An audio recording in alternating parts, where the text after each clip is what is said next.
Je partirai pour cette nuit de Noël d'une histoire que j'emprunte à un auteur américain. Il est d'origine juive, il s'est converti au christianisme et il nous donne une petite histoire toute simple et il explique que cette histoire lui a permis de comprendre le sens de Noël. Cette histoire, c'est celle d'un petit garçon qui, avec l'aide de son grand-père, se lance dans la réalisation d'un bateau. Alors la première étape consiste à trouver une belle branche suffisamment épaisse pour que cette branche puisse servir de coque. Alors il cherche, il tombe sur le bon morceau de bois, et là, avec l'aide de son grand-père, il commence avec un ciseau à bois à creuser pour que progressivement cette coque puisse apparaître. Au bout d'un certain temps, c'est long de sculpter du bois, surtout quand on n'est pas habitué, vient le moment du ponçage. Alors là, il ponce avec amour cette coque, et puis voilà, pour voir si c'est suffisamment lisse, il prend cette coque, il la frotte à sa joue, et en faisant cela, voilà, il imagine déjà ce magnifique voilier. Après le ponçage, vient le moment de la peinture, donc une magnifique peinture blanche, le haut de la coque est en bleu, avec une ligne de flottaison qui est en rouge. Et là, tous les soirs, il s'endort et il retrouve son bateau. Et il vogue, il rêve. Peut-être certains parmi vous sont déjà en train de rêver. Ben, c'est pareil, il rêve. Et puis après, il y a le mât, la voile. Et là, il est heureux. Il a fait vraiment quelque chose d'extraordinaire avec l'aide de son grand-père qui est très agile de ses mains. Vient le grand jour, au bout de plusieurs mois, où il peut lancer ce bateau sur les eaux. Alors il se rend sur une rivière qu'il connaît bien. Là, il prend ce bateau et il le met sur l'eau. Et bien sûr, il y a une quille qui maintient la flottaison et le bateau vogue, flotte. C'est magnifique. Son cœur palpite. Sauf qu'il y a une bourrasque de vent tout d'un coup et hop, le bateau s'éloigne de lui.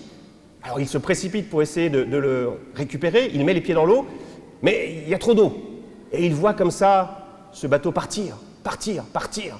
Alors il se met à courir le long de la rivière pour essayer de le récupérer. Il lance des branches, mais il y a trop de courant. Et le bateau est parti. Mettez-vous à sa place. Il pleure. Le lendemain, il revient avec ses parents pour longer cette rivière dans l'espérance de retrouver ce bateau, mais il ne le retrouve pas. Alors ses parents essayent de le consoler en lui disant « on va en refaire un autre, t'inquiète pas ». Et l'enfant de dire « ben non, c'est pas possible, je l'aime trop ce bateau, j'y ai mis tout mon cœur ». Et l'enfant est triste, triste. Au bout de plusieurs mois, il va se rendre dans son village, il y a une boutique qui fait du troc, et là que voit-il à votre avis?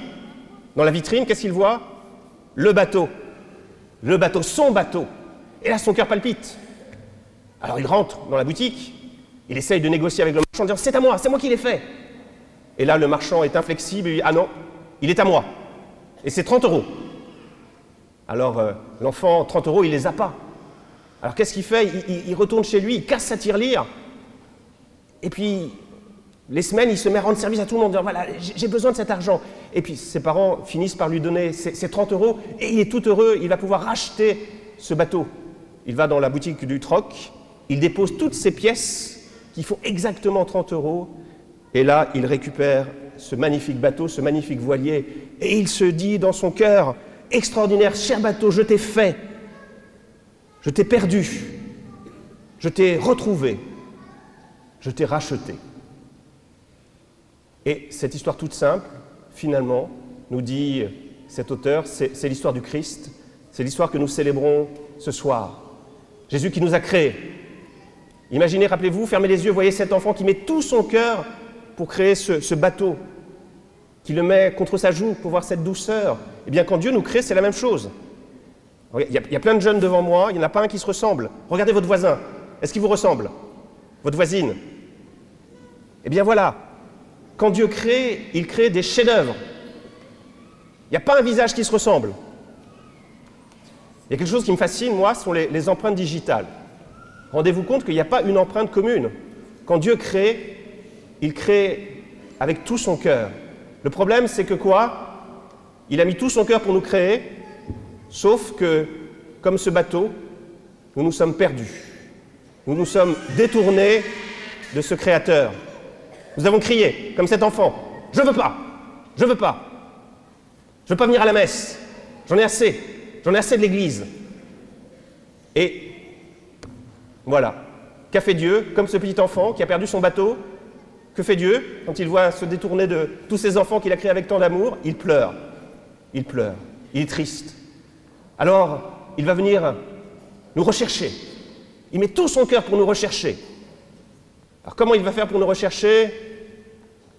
Il envoie des prophètes. Isaïe, la première lecture.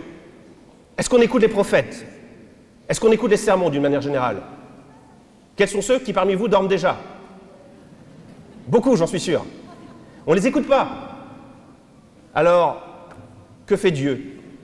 Eh bien, il aurait pu nous rechercher un peu par la force, en disant, si vous ne venez pas tous les dimanches à la messe, vous allez brûler dans le feu de l'enfer. C'est pas comme ça qu'il le fait. Comment Dieu veut venir nous rechercher? Par le bas, en se faisant petit enfant, en révélant ce cœur de chair que nous avons par-delà ce cœur de pierre. C'est l'exemple que je donne toujours. Imaginez-vous une salle ou un trottoir où il y a 3 lascars à la mine patibulaire. Ils ont l'air méchants. Est-ce que vous imaginez? 3 durs. Et si je les croise, moi, qu'est-ce que je fais? Je change de trottoir. Et là, un petit enfant déambule devant eux avec un magnifique sourire. Qu'est-ce qui va se passer pour nos 3 lascars? Ils vont fondre.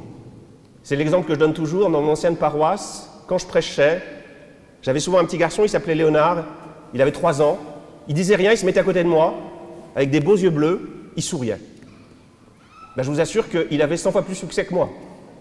Personne ne m'écoutait, mais tout le monde était ému par ce petit enfant. Vous voyez, c'est comme ça que Dieu vient à notre recherche, non pas par la peur, mais pour révéler ce cœur de chair que nous avons.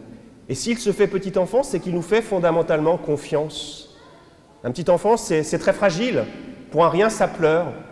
Eh bien, Jésus assume cela. Et pourquoi il assume ça? Parce qu'il sait qu'il va trouver un Joseph, qu'il va trouver une Marie, qu'il va trouver des bergers, qu'il va même trouver l'âne et le bœuf pour veiller sur lui. Il y a une confiance absolue pour l'humanité. Donc Jésus qui part à notre recherche, qui veut nous retrouver par le cœur et qui, sur la croix, va nous racheter comme cet enfant qui rachète son bateau au prix de son sang. Vous voyez, c'est ça, la foi chrétienne. Un Dieu qui ne désespère pas de nous. On ne l'écoute pas, mais il insiste. Il insiste, mais toujours avec cette douceur, avec cette gentillesse. Et il se donne à chaque fois, chaque année, en disant « Allez, cette année, tout peut recommencer. » Une petite fille vient pour la 4e année de suite à la messe de Noël à Bru.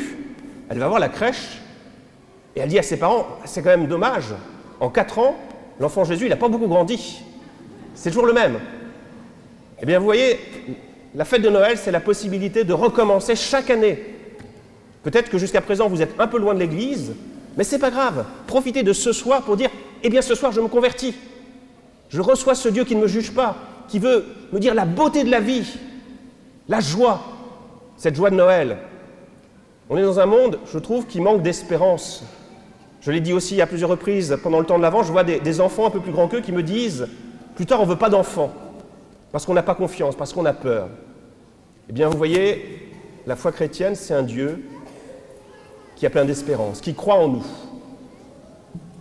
Alors, est-ce qu'on va l'accueillir? Un jour, le Padre Pio donne une sorte de cours, mais ce n'est pas un cours, c'est une séance de catéchisme à plein d'enfants, avec leurs parents.